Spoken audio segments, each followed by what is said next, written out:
Today on Reader Feedback, we have a video submitted by Peter, a 4.0 USGA player.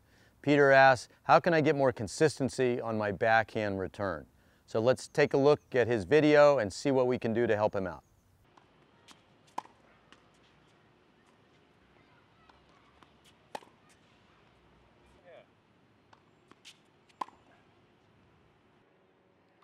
In looking at the video of your backhand return, Peter, I think there's three areas that we can look at to help that backhand return.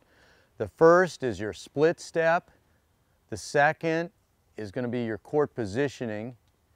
And the third thing will be your swing path and contact point, which is going to be affected by both the split step and your positioning in the court. The first area is your split step. You have a very good split, although it's rather high. There's some very good players that take a really big split step, others that it's not quite as high. The key thing is the timing.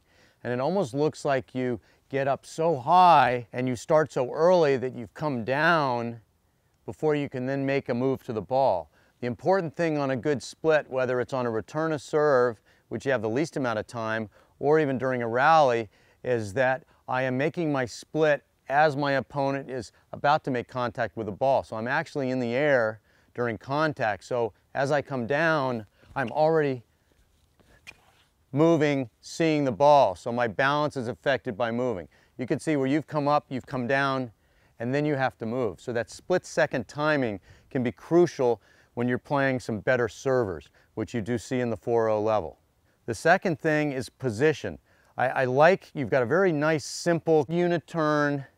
You've got a pretty strong grip, so it looks like you're trying to drive through every return. The technique of what you're doing here is good, but I almost feel like you're planted up on the baseline, and a couple of these balls are sometimes a little bit high. This is a very difficult shot to drive when the ball gets up. So if you're playing maybe a servant volleyer or somebody that you have to get, you may either have to take a chance and move up, or back up a little bit and let the ball come to a little bit more comfortable spot. People that chip or slice can play a ball higher and get the ball down. You can see it's difficult up here. And you can see from where you are, your momentum of your hit is really almost coming up this way on several of these shots. So back up a little bit, see if this gives you a little bit more time, because you do have a nice short take back. This looks good, but it'll allow you to get some more weight forward and maybe get the ball a little bit better contact zone, a little bit lower, rather than where it's up in here and close to me. Third thing is the swing path, and this will be affected by your positioning and the timing of your split. The more time I have to see the ball, the easier it is to put the racket behind the incoming ball and to be able to go forward. Short, compact follow through, depending on the size or the speed of the serve. And you can see on some of these, one of these that I think he hit fairly solid, you're coming this way. Some of the others, you're coming across too much here on the ball. So in reviewing our three tips on your backhand return, first is the split step. If you're going to take such a high split, maybe start a little earlier so you're able to come down and move immediately in the direction of the ball.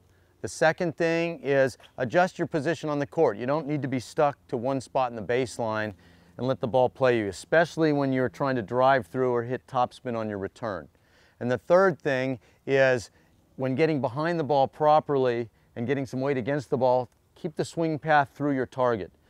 Don't, in trying to hit across it, pull off the ball. Stay through the ball. So I hope those three things helped, Peter. Good luck.